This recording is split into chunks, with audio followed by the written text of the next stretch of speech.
Hermanos, voy a rogar que abran sus Biblias en el libro de Génesis, capítulo 1.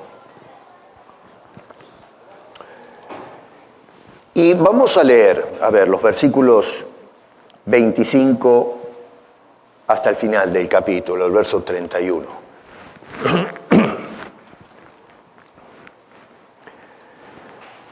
Génesis 1, repito, versos 25 al 31. E hizo Dios animales de la tierra según su género, y ganado según su género, y todo animal que se arrastra sobre la tierra según su especie. Y vio Dios que era bueno. Entonces dijo Dios: hagamos al hombre a nuestra imagen, conforme a nuestra semejanza, y señoree en los peces del mar, en las aves de los cielos, en las bestias, en toda la tierra, y en todo animal que se arrastra sobre la tierra. Y creó Dios al hombre a su imagen. A imagen de Dios lo creó. Varón y hembra los creó. Y los bendijo Dios, y les dijo: fructificad y multiplicaos, llenad la tierra y sojuzgadla, y señoread en los peces del mar, en las aves de los cielos, y en todas las bestias que se mueven sobre la tierra. Y dijo Dios: he aquí que os he dado toda planta que da semilla, que está sobre toda la tierra, y todo árbol en que hay fruto y que da semilla, os serán para comer. Y a toda bestia de la tierra, y a todas las aves de los cielos, y a todo lo que se arrastra sobre la tierra en que hay vida, toda planta verde les será para comer. Y fue así. Y vio Dios todo lo que había hecho, y he aquí que era bueno en gran manera. Y fue la tarde y la mañana del sexto día. Señor, con solemnidad y absoluta reverencia nos acercamos a tu presencia en oración, Biblias abiertas y mentes listas para poder entrar en este tema que es tan importante en nuestros días. Te rogamos tu dirección y que podamos puntualizar cuál es la postura que debe tener tu iglesia, Señor, en este tema. Te lo pedimos en el nombre de Cristo Jesús. Amén. Hace días o semanas que vengo anunciando el inicio de esta serie. He estado investigando por meses, leyendo mucho, conversando con el Señor, considerando las Escrituras. Y es un tema muy polémico, muy manoseado, donde hay muchos egoísmos, mucha militancia, mucha hipocresía y mucha falta de reflexión. El flagelo del racismo. El título de esta exposición, El flagelo del racismo, es el título de toda la serie que vamos a ir observando semana a semana. Voy a incluir dentro de eso la ideología de género también, y vamos a ver en su momento por qué enlazo el tema del racismo con la ideología de género. Si bien es cierto que no es lo mismo, sin embargo se tomaron la mano para iniciar una militancia que está haciendo un daño tremendo a la sociedad. La dignidad intrínseca del hombre.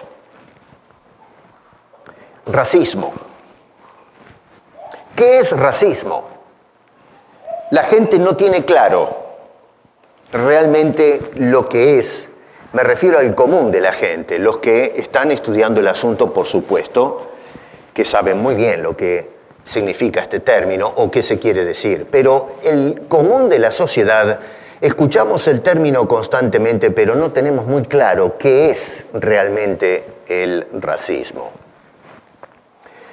Básicamente, la definición del concepto defiende la superioridad de un grupo étnico, podríamos llamar, una etnia, un grupo de gente, frente a los demás, y que justifica la explotación económica, la segregación o segmentación social. Y por supuesto, en algunos casos hemos visto esto moverse al extremo, buscar, por ejemplo, la destrucción de un grupo étnico. Tenemos todavía fresca en la memoria la persecución nazi durante la Segunda Guerra Mundial, que fue algo atroz, algo terrible. Yo todavía, honestamente, mis queridos hermanos, no entiendo cómo hay personas que niegan, por ejemplo, el Holocausto en Europa. Es una cosa difícil de entender, pero eso nos muestra cuán fuertes son las ideologías y hasta dónde nos lleva el fanatismo ideológico. El racismo, hermanos, se puede manifestar en actitudes, en comportamientos y prácticas excluyentes que marginan o dejan a un lado o perjudican a individuos o comunidades debido al origen racial o el origen étnico de o las personas en cuestión. El racismo puede ser individual, es decir, cuando una persona discrimina a otra en función de su raza o de su origen, como puede ser también institucional, es decir, cuando las estructuras y políticas sociales en turno perpetúan la desigualdad y a la vez la discriminación sistemática hacia ciertos grupos sociales o raciales. Cuando nosotros abordamos este tema tan grave, tan serio y tan arraigado en un sentido en el mundo, especialmente en los últimos siglos, y que ha agrietado las relaciones humanas, la relación entre los hombres, tenemos todos nosotros, sin excepción alguna, tenemos que hacernos una autorreflexión. Tenemos que adentrarnos a nosotros mismos y francamente hacer un análisis de cómo nosotros, qué actitud tenemos hacia la diferencia racial. Porque a menudo nosotros manifestamos ciertos prejuicios, quizás inconscientes, es decir, no nos damos cuenta que estas cosas están dentro nuestro debido a la socialización y a la influencia cultural. A veces nosotros tenemos estereotipos o sesgos implícitos que nos llevan a mirar o tratar a personas diferentes a nosotros de una manera discriminatoria. En nuestro continente latinoamericano, que a veces, y escucho muy a menudo a través de los medios de comunicación latinos, de nuestro continente, de donde venimos todos o la mayoría de los que estamos acá, miramos a los nórdicos, es decir, me refiero a Estados Unidos y Canadá, mayormente Estados Unidos porque tenemos prejuicios de tipo político que tienen algo que ver con historia, pero de todas maneras los prejuicios están ahí, antiamericanismo vamos a llamarle. Y nos olvidamos que nosotros como continente también discriminamos en prejuicio de nuestra propia gente. Cuando nos vamos a nuestras urbes sociales en los países de donde procedemos, miramos a la gente nativa, la gente aborigen, a veces con desprecio. Si nos sentamos en un medio de locomoción y hay allí una persona que no encaja con la gente capitalina, los que están hacinados en las urbes sociales, miramos con desprecio a esa persona. ese indio. O a veces cuando estamos en un supermercado o en un cine. Y esto no solamente se da con asuntos de diferencias étnicas, pero aún en cuanto a diferencias sociales. Tenemos la tendencia de, si tenemos cierto grado de educación y estamos delante de personas que no tienen el nivel de educación, tenemos la tendencia de marginar a esa persona, de considerarlo un imbécil. Y digo ese término porque es el término que, si no lo decimos, lo pensamos. Es un imbécil. No tiene la altura que yo tengo intelectualmente. Sucede lo mismo con el estándar económico de las personas. Si estamos en un lugar donde se concentran personas de alto nivel económico y de repente entra una persona de bajos recursos, la tendencia es marginar al individuo. Lo hemos visto muchas veces cuando hemos ido de vacaciones. No digo que he dado vuelta al mundo, pero con mi esposo hemos podido viajar a algunos lugares a descansar, aunque sea una semana, de vez en cuando. Y hemos observado como México, por ejemplo. Vamos a estos hoteles turísticos y los empleados que trabajan, usualmente gente de bajos recursos que trabajan honestamente para ganarse la vida. Y me gusta observar la actitud de la gente y observo con qué actitud de desprecio muchas veces tratan a los que sirven las mesas. Si se llega a caer un vaso de agua, no se imaginan el escándalo que arman las personas que pagan para que estas personas las sirvan. Y no lo tratamos como un semejante, ni siquiera como un trabajador, lo miramos como un esclavo nuestro, que yo pagué un dinero y está allí para servirme, para ponerse a mis pies y estar a mi disposición. Eso es discriminación. Lógicamente que buscamos racionalizar el asunto y excusas para justificar ese tipo de discriminación. Es decir, no lo vemos como racismo o etnicismo. Y eso nos habla de la hipocresía, a veces inconsciente, repito, acá no estoy lanzando una acusación directa diciendo somos de esta persona, pero a veces está metido en el ADN esta tendencia a discriminar contra personas diferentes a nosotros. Lo que tenemos que hacer es analizar por qué sucede eso en el ser humano. Es necesario sincerarnos. Es necesario sentarnos y reflexionar cómo respondemos nosotros personalmente. No solamente a nivel intelectual, porque usualmente abordamos este tema, y eso es lo que yo noto en la actualidad, que muchas personas hoy escriben ensayos académicos tratando el problema del racismo. Pero especialmente tenemos que analizar lo que está sucediendo en el ámbito emocional. Debido a que una persona de repente puede analizar el fenómeno del racismo e intelectualmente decir, no estoy de acuerdo con eso, está mal, porque perjudica a otras personas. Sin embargo, escondemos dentro nuestra aversión emocional hacia una persona diferente a nosotros. Es decir, que con los labios vamos a decir no al racismo, pero emocionalmente sí hacemos segregación. Y la razón es porque no queremos quedar expuestos ante la sociedad, que también es hipócrita en este tema, y reconocer que todos tenemos un serio problema y tiene un origen, tiene una causa, a la cual debemos desafiar, debemos estudiar esos sentimientos para abordarlos de una manera correcta y efectiva y terminar con el flagelo del racismo, que honestamente, voy a ser honesto con ustedes, ojalá me equivoque, no lo vamos a poder vencer jamás. ¿Cuáles son las razones del por qué las personas, o debo decir quizás algunas personas, son racistas?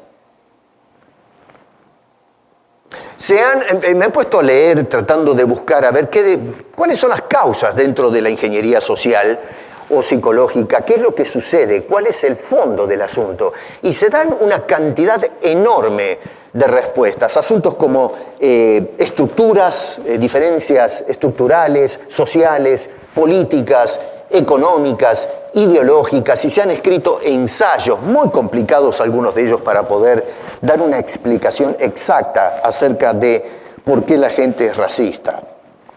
Actualmente hay una teoría que se ha hecho muy popular y la vamos a visitar en su momento, conocida como teoría crítica de la raza, que se trata de una perspectiva académica acerca del problema y se hace un análisis de la situación de racismo.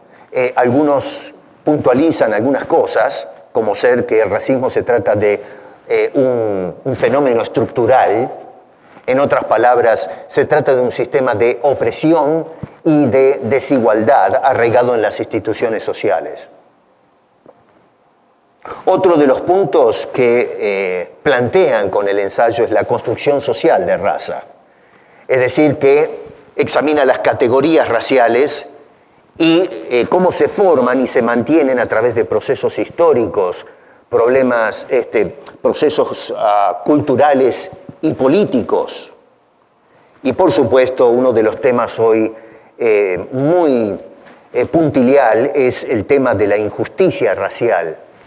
Hemos observado últimamente a través de los medios masivos de comunicación cómo hay un trato diferente por parte de las fuerzas públicas hacia personas que son, y me resisto a decir de raza negra, y voy a explicar en su momento por qué detesto ese término.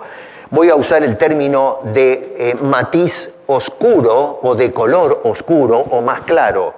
Y ya vamos a observar en su momento por qué no existe ni el negro, ni el blanco, ni el amarillo, o, perdónenme, pero estupideces de semejante calibre. Personas de tez oscura son tratadas de una manera diferente a personas de tez clara. Y eso envuelve la gente afroamericana o de origen africano o personas de Latinoamérica, comparados con los que tienen ascendencia europea o cosas por el estilo. Lo que llama poderosamente la atención también en este debate es que cuando conversamos con algunas personas de piel oscura, repito, me resisto a decir negro, sino piel oscura, se arguye que la persona no puede ser racista. A menudo escucho que personas de piel oscura dicen: nosotros no podemos ser racistas, el racismo es unilateral. Que solamente una persona de tez blanca o clara es racista, pero no existe el racismo invertido. Eso es un grandísimo error y una gran mentira.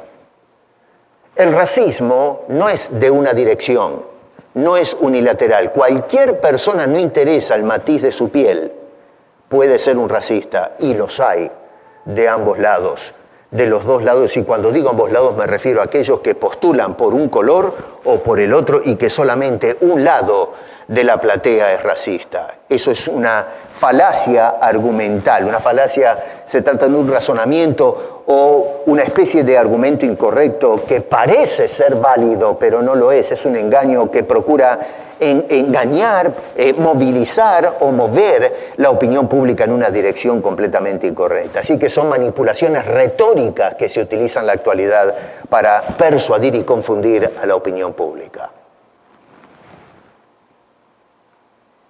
Aunque noto que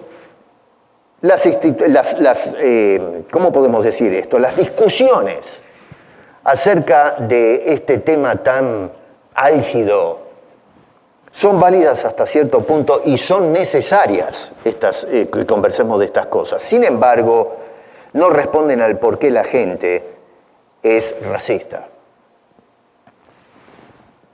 ¿De dónde parte el sentimiento del racista o el racismo? El desprecio por la otra persona. ¿Cuál es la médula del asunto? ¿Qué causas internas llevan a una persona a tener desprecio en el alma, metido en su ADN, contra una persona de diferente raza, mal dicho, o diferente etnia?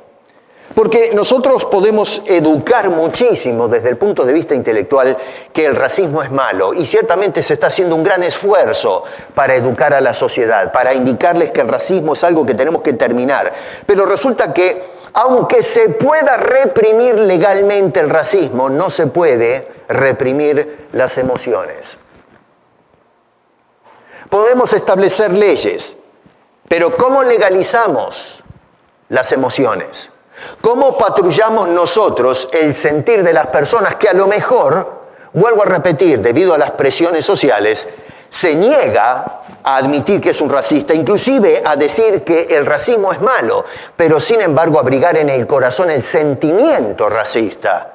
Simplemente no lo expresa por el peligro al juicio o la censura pública. Así que no hay manera de legalizar los sentimientos de la persona y poder patrullarlos. Podemos patrullar lo que dice, lo que escribe, lo que gritan en las calles, la actividad racista, pero no podemos de ninguna manera patrullar los sentimientos escondidos dentro de una persona.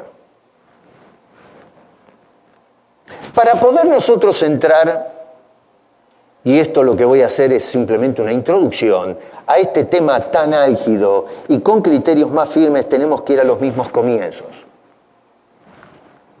A cómo Dios creó al ser humano, al hombre. ¿Qué es el hombre? ¿Cuál es el valor intrínseco del ser humano? ¿Qué es el ser humano? No, ¿qué hizo el hombre del ser humano? Porque en definitiva, hoy la sociedad se enfoca más en esta segunda pregunta, ¿qué es lo que el hombre hizo con el hombre? Pero eso no sirve. Estamos yendo a las periferias del análisis. Lo que tenemos que hacer es ir directamente a la primera pregunta y responder qué es, no quién es el hombre. Porque a veces nos enfocamos en definir quién es. Y entonces damos definiciones como el nombre, la nacionalidad, su cultura, su educación. Pero no, lo que tenemos que hacer es abordar qué es a esta cosa, este ser que llamamos o denominamos hombre. Eso es lo que tenemos que empezar por clasificar. El salmista, por ejemplo, que apreciaba en un momento dado, probablemente caminando por la azotea de su palacio en las noches, apreciaba la gloria de Dios en la creación. Y considerando entonces lo grande del cosmos, en sus reflexiones este hombre decía, en forma de pregunta, ¿qué es el hombre? Para que tengas de él memoria, y el Hijo del Hombre para que lo visites. Una pregunta trascendente. A veces corremos en la lectura, pero vemos a un hombre que está pensando, ¿qué es? ¿Qué soy yo? ¿Qué es el otro? No está simplemente contemplando la grandeza de Dios, pero se está metiendo en estos conceptos abstractos y trata de entender qué es el ser humano, qué es el hombre. Un Dios que extendió toda esa grandeza y sin embargo pone sus ojos en algo tan pequeño como el ser humano, en perspectiva a toda la creación. Uno podría decir, el hombre es nada. Y sin embargo, este hombre en su reflexión dice, le has hecho poco menor que los ángeles. Y sin embargo, dice, y lo coronaste de gloria y de honra. He escuchado a mucha de gente decir, el hombre es nada, es polvo. Y ciertamente, desde el punto de vista de la característica física del hombre, ciertamente que lo es. Ya vamos a mirar algo acerca del Génesis. Pero David está tratando de ver la dignidad implícita o inherente en ese ser humano que Dios le adjudicó. El racismo lo que ha hecho es quitarle la gloria y la honra a ese hombre que estudiaba David. Sigue este hombre diciendo, le hiciste señorear sobre todas las obras de tus manos, todo lo pusiste debajo de sus pies, ovejas y bueyes, todo ello, y asimismo las bestias del campo, las aves de los cielos y los peces del mar, todo cuanto pasa por los senderos del mar. Lo que este hombre estaba haciendo era revisando lo que acabamos de leer en el libro de Génesis.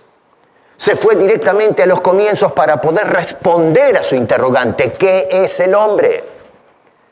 Y este hombre observa cómo Dios lo dignificó al haberlo hecho por sobre las cosas creadas y lo hizo señorear sobre estas cosas. Pero lo que entendió David es que Dios no puso al hombre para señorear sobre el hombre, sino señorear sobre la creación de Dios. Lamentablemente nosotros cambiamos eso. Y entonces hemos redefinido qué es el hombre. Y para muchos el hombre, o algunos hombres, son como nada. ¿Qué es el hombre? Bueno, la Biblia nos dice, no me interesa lo que dicen las ideologías o los antropólogos o psicólogos, la Biblia. La Biblia dice que el hombre es un producto divino. Usualmente la definición que encontramos en la actualidad es que el hombre es una máquina biológica. Es un mecanismo que por medio de procesos ha llegado a ser lo que el hombre es y se ha organizado para vivir en sociedad. El verso 26 de Génesis capítulo 1 dice, sin embargo, que entonces dijo Dios, hagamos al hombre. Esa frase declara cuál es el origen del ser humano. En el capítulo 2, verso 7 dice, entonces Dios formó al hombre. O sea que estas declaraciones, usted puede observar desde los comienzos que va totalmente a contramano de la forma en que la sociedad sin Dios, sin Cristo, define a la humanidad. O sea que va totalmente opuesto a la postura naturalista que define al ser humano. La famosa y académica teoría de la evolución, que hoy hay un ejército de personas que están poniendo en tela de juicio, y con mucha razón, propone que el hombre es el resultado de un proceso gradual de cambio y de adaptación a lo largo de millones de años. Sin embargo, la Biblia nos dice que el hombre fue creado por Dios en un día. No hay manera de conciliar las dos perspectivas. Acá se trata de un asunto de presuposiciones. Unos presuponen porque no tienen las evidencias. Se especula que el hombre se fue formando o haciendo por procesos de selección natural para llegar a ser lo que hoy somos. La Biblia dice, no, no es así. Y el asunto entonces es, ¿cuál de las dos posturas vamos a aceptar? Se podría preguntar, y bueno, ¿pero qué tiene que ver esto con el tema del racismo a fin de cuentas? Bueno, si bien es cierto que la teoría misma de la evolución no promueve el racismo en parte, y ya vamos a explicar en su momento, más adelante, por qué hay cierta responsabilidad en esto, sin embargo, la interpretación y la manipulación de dicha teoría es la que fomentó la distinción de razas y la práctica del racismo. Sí, el problema es que lo que el hombre en la actualidad no quiere reconocer, no quiere aceptar es el hecho que las ideas filosóficas que apelan tener bases científicas dudosas tienen consecuencias éticas para la sociedad. Lo mismo sucede con la ideología de género. Hoy se trata de decir que como se percibe una persona, inclusive hay personas que son de tez clara y se perciben como gente de tez oscura, que es una cosa ridícula, porque es cuestión de mirar nada más, pero lo que le damos es la importancia de la forma en que una persona se percibe. Por eso hay quienes hoy dicen que se percibe mujer siendo hombre y viceversa, y cosas por el estilo. Pero no pensamos que estas ideologías, que no tienen ningún fundamento científico, tienen consecuencias éticas. Yo me puedo percibir una zanahoria o un garbanzo. Y usted no tiene derecho a decirme que no soy un garbanzo. Usted tiene que aceptar y tiene que inclusive asentir que yo soy un garbanzo. Ahora, el problema es no cómo me percibo y cómo la sociedad acepta y se mueve alrededor de esta ideología, pero cuáles van a ser las consecuencias éticas y prácticas de esta manera de pensar, de esta ideología, que no tiene ninguna base científica. Bueno, este garbanzo un día mata a una persona y como soy un garbanzo, la ley que se aplica a la sociedad, a los hombres, no se puede aplicar a mi persona. Usted hoy, por ejemplo, se come una lata de garbanzos en mal estado y tal vez lo mande a terapia intensiva o al cementerio. Bueno, usted no le podemos hacer un juicio a la lata de garbanzo por ser responsable de un intoxicado que va a parar a terapia intensiva o al cementerio. Así que, eventualmente, si yo soy un garbanzo, no me interesa lo que piense usted, pero yo me percibo como tal. Entonces, ¿cómo vamos a aplicar la ley que es aplicable solamente a los hombres, a un garbanzo? ¿Se da cuenta a dónde vamos a parar? Conceptos ideológicos que no tienen base científica y, sin embargo, echamos por la ventana la evidencia científica para ir detrás de estas estupideces. y no pensamos las consecuencias que va a traer aparejado después. ¿Cómo vamos a manejar esto éticamente? Bueno, eso es lo que ha sucedido con la teoría de la evolución, basado en premisas científicas incorrectas, y ha llevado entonces a la sociedad en una dirección ética o práctica que es catastrófica, y por eso tenemos el flagelo del racismo en nuestra sociedad contemporánea. Algunas personas malinterpretaron la idea de la evolución y la selección natural como una jerarquía fija de razas, sosteniendo que ciertas razas son o eran superiores a otras en términos de desarrollo intelectual o capacidad. La Biblia, desde los mismos comienzos, más allá de todo el relato del Génesis y hacia dónde apunta teológicamente, nos habla de un mismo origen para los hombres. Declara y afirma sin ninguna duda que todos tenemos un mismo origen, y ese origen es Dios. No una ameba, sino Dios, un ser personal. Ese hombre, en definitiva, teniendo un mismo origen, es criatura del mismo Padre que te formó a ti y a todos los demás. Es tu hermano. No es hermano en cuanto a redención se refiere, pero en cuanto a obra de creación, esa persona que despreciamos es tu hermano.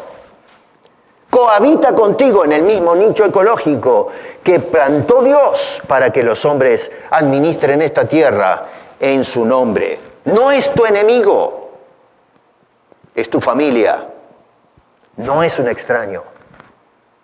Es totalmente antibíblico pensar en el otro por cuestiones de tonalidad de piel o pertenecer a otro pueblo, que esa persona es inferior o superior a nosotros. Somos todos la misma cumbre. Segundo, Dios diseñó al hombre originalmente sin clasificación étnica o racial. La Biblia jamás hace esa distinción en cuanto al ser humano.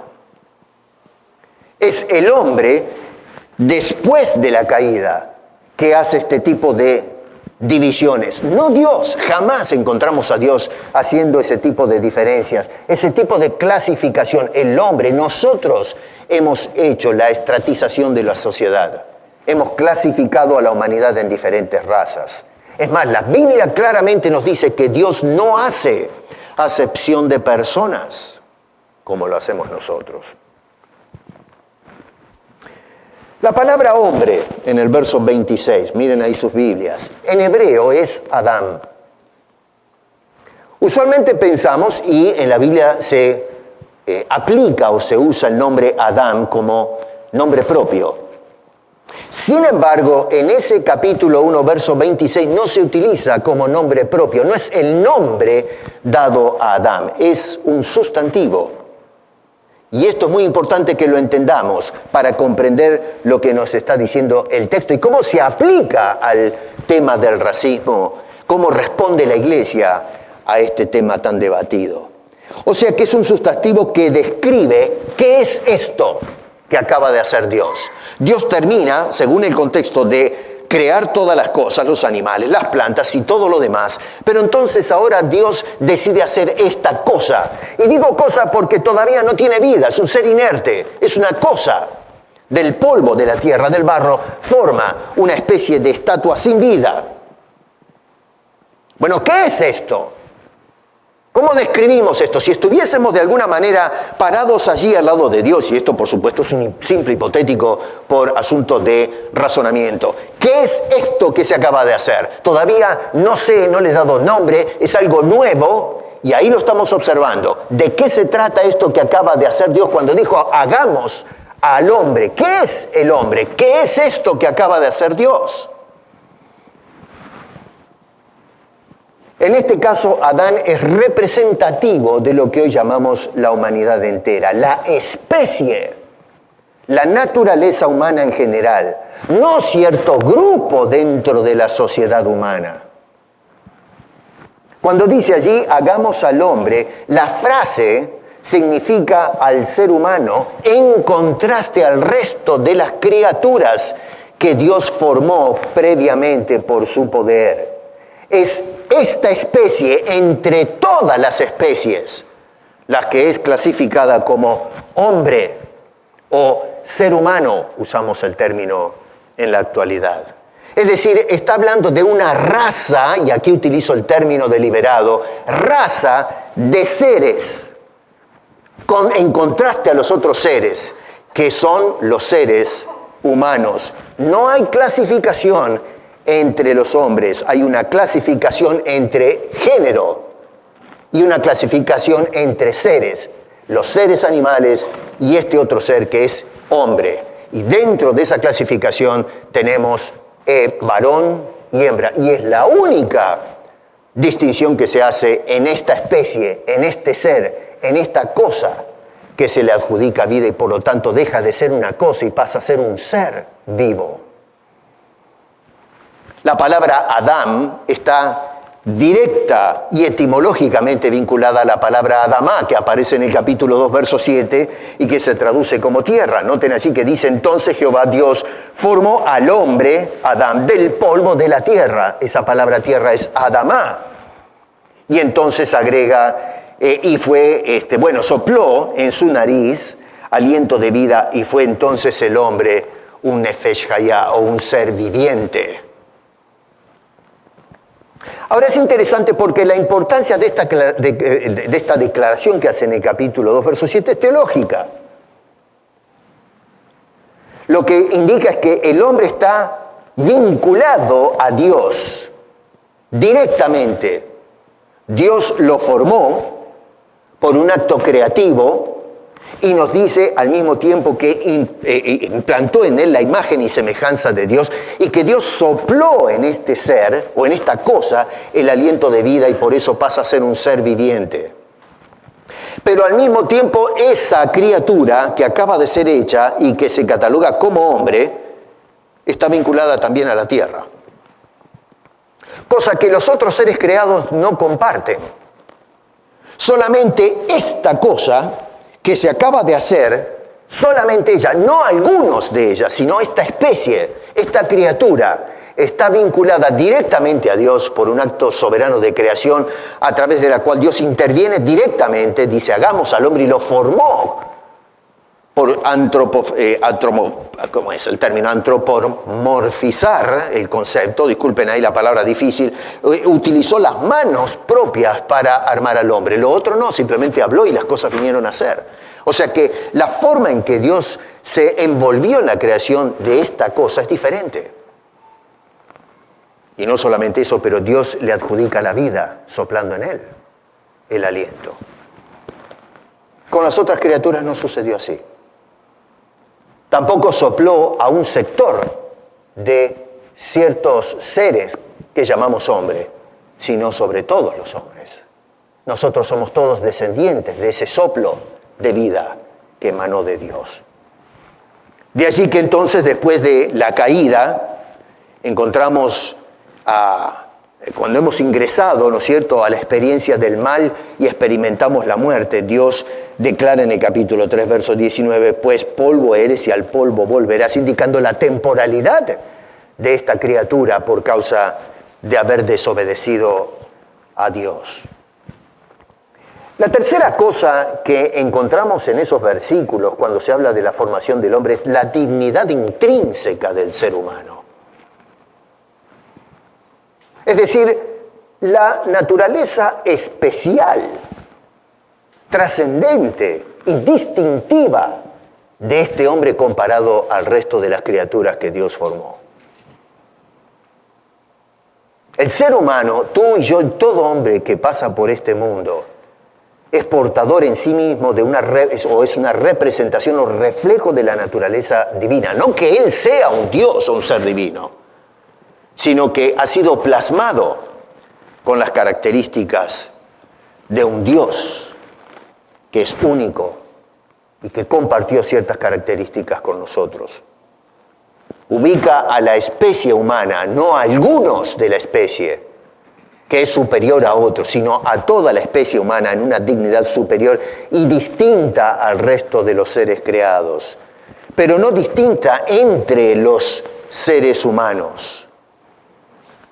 En ese caso, no se le adjudica, repito esto, ningún tipo de distinción excepto el género, palabra que hoy día también es mala palabra, no se debe usar el término género, y sin embargo la Escritura, y ya voy a explicar eventualmente el término hebreo, género, especie y todo eso para que entendamos a dónde apunta la Escritura, no lo vamos a ver hoy, por eso digo voy a hacer una serie para abrir comprensión en todo esto, pero es la única distinción que se hace de esta criatura, a diferencia de los otros, los hizo varón y hembra, y obviamente tiene que ver con el tema de socialización y también de reproducción. Todo ser humano es la imagen de Dios. No algunos, todos.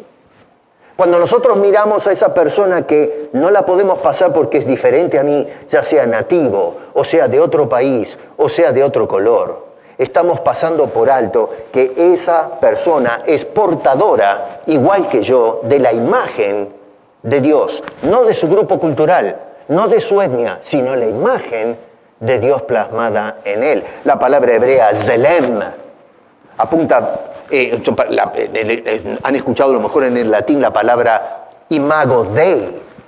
Ese es el concepto de esta palabra zelem. Y se refiere a la parte inmaterial del ser humano. Nosotros somos un ser físico, biológico, un mecanismo biológico, un animal entre los animales, pero diferente a ellos, porque tengo esa naturaleza inmaterial que la Biblia no describe como los seres humanos, es diferente. ¿En qué sentido el hombre entonces puede ser semejante? Somos similar en ese sentido, tenemos una parte inmaterial, somos algo parecido, no exactamente igual. Todos los seres humanos también somos semejantes a Dios. Y acá hay un debate teológico que ya tiene siglos, tratando de ver cómo interpretamos la distinción imagen y semejanza. Algunos hablan de paralelismo, en la literatura hebrea se utilizan paralelismo, hoy podríamos decir que son dos maneras de decir lo mismo, una especie de sinónimo. La parte imagen y semejanza quiere decir exactamente lo mismo. Pero, sin embargo, me llama la atención que no parece el texto plantear un paralelismo. Está tratando de definir dos características que Dios plasmó en esta criatura. Otra vez, este es un tema de mucho debate, pero más allá de las diferencias en cómo interpretamos estos dos conceptos, lo cierto es que son cualidades que le adjudicó Dios, sea una o dos cualidades diferentes. De todas maneras, procede del mismo agente, del mismo origen, procede de Dios por creación y que identifican a todos los seres humanos, a todos los hombres. Decir que los blancos son superiores a los negros es una aberración que atenta contra la naturaleza misma de esta criatura. Y por demás está decir que atenta directamente con la dignidad de Dios que lo formó. Es irónico que en el sur de los Estados Unidos hubo un momento en que los cristianos justificaban el racismo por una mala interpretación de las Escrituras. Y sin embargo se juntaban en los templos a adorar a Dios, mientras con el látigo rajaban las espaldas de los esclavos. Este principio de igualdad natural es a la que apelaba Santiago cuando nos enseña acerca del trato que debe existir entre nosotros los hombres, no solamente los cristianos, sino que va más allá. Está hablando a los cristianos, pero el problema es que a veces, debido a las situaciones que encaramos, nuestros tratos no solamente son injustos con los que son de la fe, sino que son injustos contra otras personas, independientemente de si eso no es cristiano. Así que Santiago aborda el problema de la discriminación, no solo dentro de la iglesia, sino el problema de discriminación. Si yo discrimino contra un hermano en la iglesia, es porque tengo la capacidad y tengo la intención de discriminar hacia un semejante. El tema es que este semejante está en la iglesia. Pues Santiago no está diciendo, bueno, podemos discriminar con el que está fuera de la iglesia, pero nunca hacerlo con el que está dentro de la iglesia. Por eso este hombre no dice cristiano, sino hombre en este pasaje del capítulo 3. Dice este hombre, con la boca con la cual pretendemos bendecir a Dios y Padre, con ella maldecimos a los hombres que están hechos a la imagen de Dios. Y lo que este hombre está haciendo es armando su argumento no basado en lo que piensan los hombres, sino en los comienzos, en el diseño divino. Nos lleva a los mismos inicios, la naturaleza intrínseca del ser humano. El hombre puede decir, bueno, pero ¿qué me importa a mí? Yo no creo en Dios. Yo no creo en la Biblia. Eso no se aplica para mí, para usted que es cristiano, magnífico, usted crea lo que quiera, pero yo no creo en Dios, no existe Dios. Así que el consejo de Santiago no se aplica a mí porque no tengo absolutamente nada que ver con el credo cristiano. Bueno, precisamente es ese acto de incredulidad, no solamente intelectual, sino en cuanto a existencia se refiere, nos lleva naturalmente a desertar al valor intrínseco de otra persona. Si el hombre es el resultado de procesos caprichosos, de una ameba que decidió un día dejar de ser ameba para convertirse en lo que hoy llamamos un ser humano, y bueno, a ver, entonces significa que estamos atados a los ciclos de la naturaleza donde prevalece la ley de más fuerte y solamente sobreviven los que están mejor capacitados para poder hacer frente a la existencia. Y es por eso entonces que vemos las criaturas luchando para subsistir y que el mismo sistema de descarte o de selección lo que hace es precisamente desterrar de la sociedad a aquellos seres que no pueden competir y exterminarlos. Cuando llevamos este concepto a este animal que llamamos ser humano, se aplica el mismo criterio. Los más fuertes tienen que desplazar a los más débiles. Y es por eso que se justifica la esclavización y aún el exterminio de ciertos grupos étnicos. Esto es una aberración. La estratificación es más común de lo que se quiere admitir. Nosotros estratificamos las personas en términos intelectuales, en términos económicos, en términos étnicos, en términos raciales. Y lo más triste de todo es que inclusive lo hacemos en la iglesia. Bautistas contra pentecostales, anglicanos, católicos. Nos consideramos superiores a otros. ¿De dónde cree usted que viene el concepto o la tendencia al racismo? Es cuando uno se siente superior al otro y se siente con el derecho de decirle al otro cómo debe vivir y aún tenemos el derecho de someter al otro a nuestra voluntad. Es justamente por ignorar el origen de la dignidad adjudicada por el Creador al hombre que nos lleva a menospreciar al otro que está al lado nuestro. Sin entender que cada vez que nosotros discriminamos o desvaloramos la dignidad del otro, estamos atentando directamente contra la dignidad de Dios que lo creó. Es debido a ese valor intrínseco que los hombres deben vivir en acuerdo a la voluntad y los propósitos de Dios al haber sido creados. Como también dice Santiago en el capítulo 2, verso 9, dice, pero si hacéis acepción de personas, cometéis pecado. No solo es el pecado contra la persona a quien discriminamos, pero pecamos contra aquel que plasmó su imagen en esa criatura. Es un gravísimo pecado contra Dios mismo. Dice, y quedáis convictos por la ley como transgresores. Esta palabra que se traduce acepción significa mostrar en el griego, ¿no?, favoritismo a favor de algunas personas basados en su condición social, en sus convicciones, en su apariencia externa y cosas por el estilo. La superioridad racial, por ejemplo, o étnica de uno sobre el otro. La caída en el capítulo 3 del Génesis rompió con el diseño original y tuvo un impacto tremendo en la relación del hombre primero con su Dios o su Creador. Luego, su relación con el otro comenzó con Eva y luego el resto de la sociedad, a tal punto que encontramos en el seno familiar de la primera familia en la tierra que un hermano asesina al otro.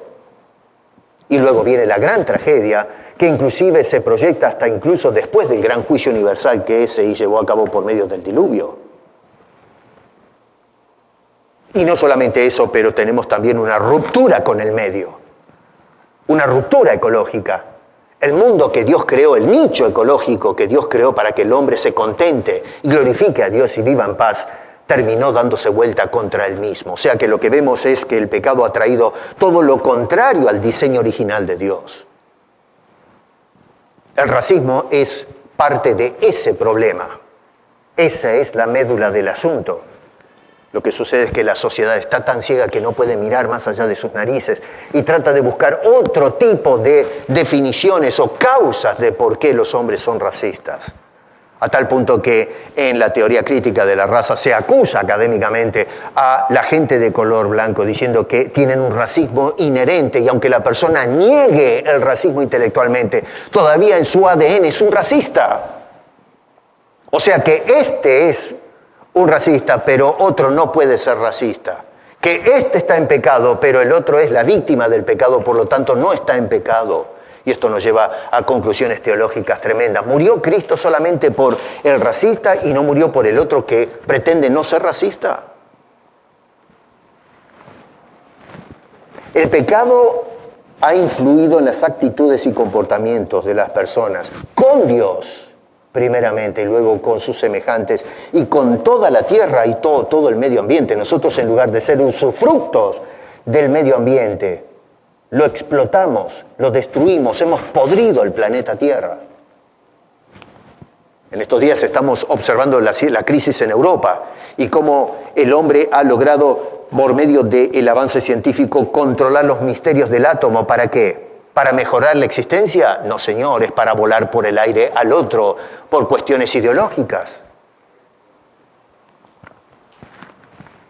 El mensaje del Evangelio, hermano querido, no solamente se enfoca en el tema de la salvación del alma. Ciertamente que habla del rescate de un ser caído, pero también es un mensaje de reconciliación.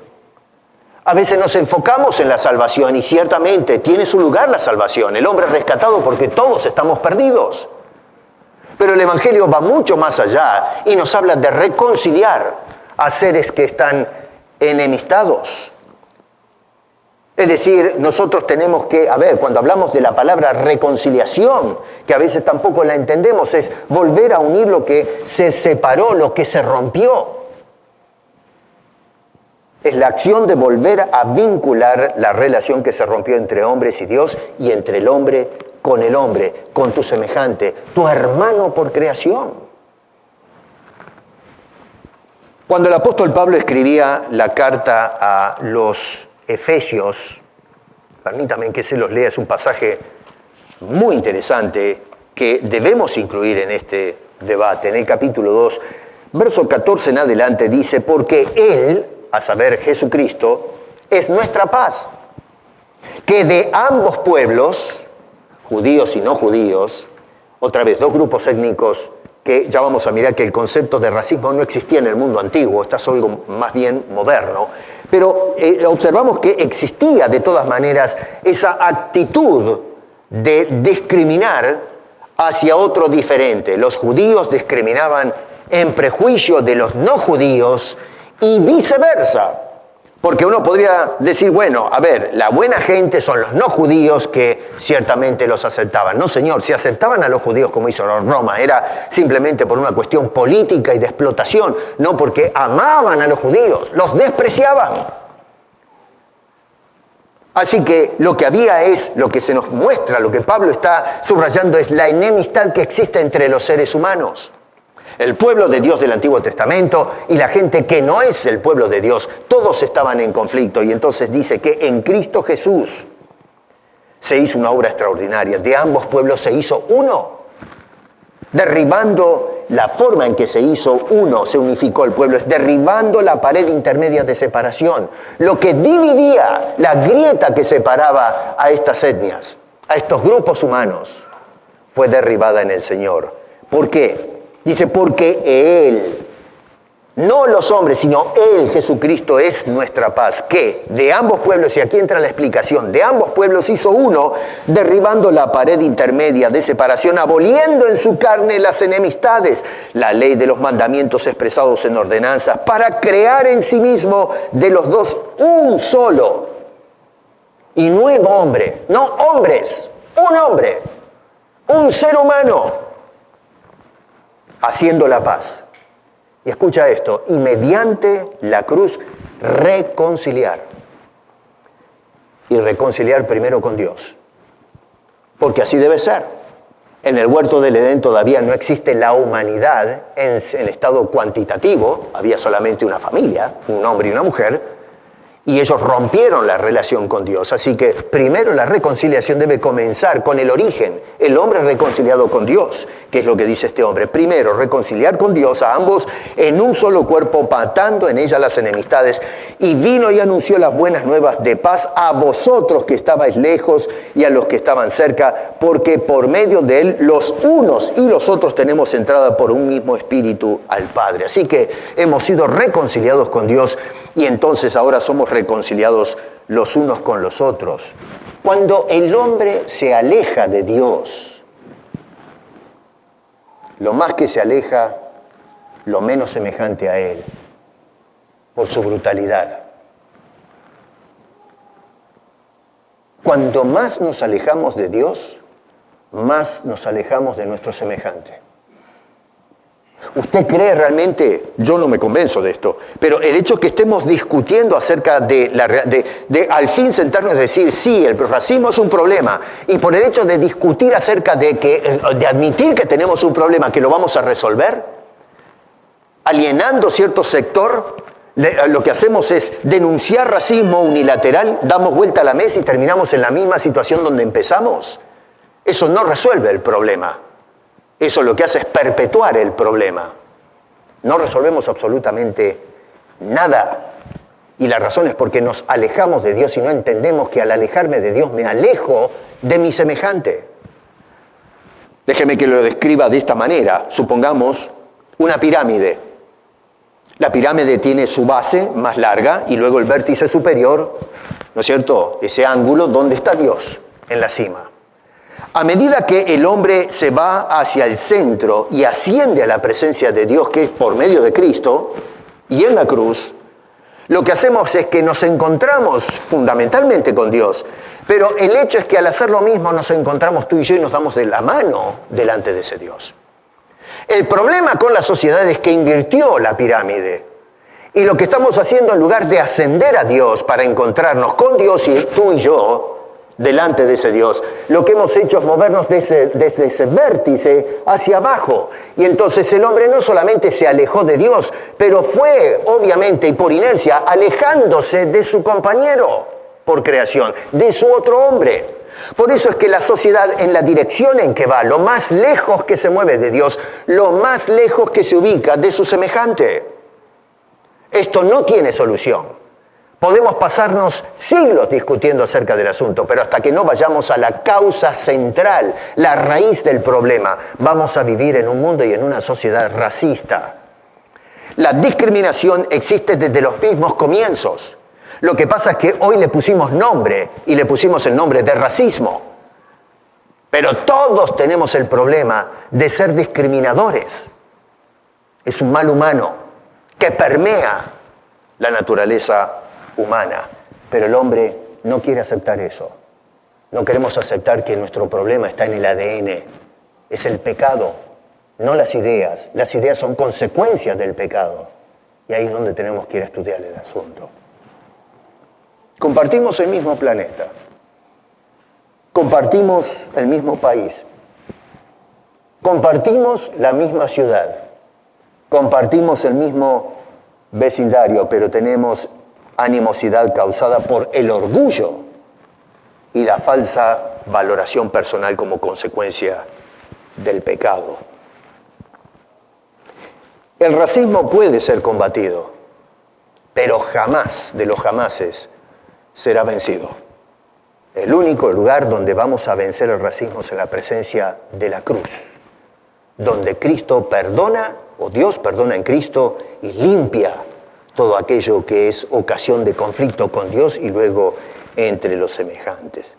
La razón es porque el hombre escapa a la realidad que el problema está dentro de cada ser humano, dentro de cada individuo sin excepción alguna. Todos somos discriminadores y la razón es el pecado cuando estamos todos sin excepción alguna afectados.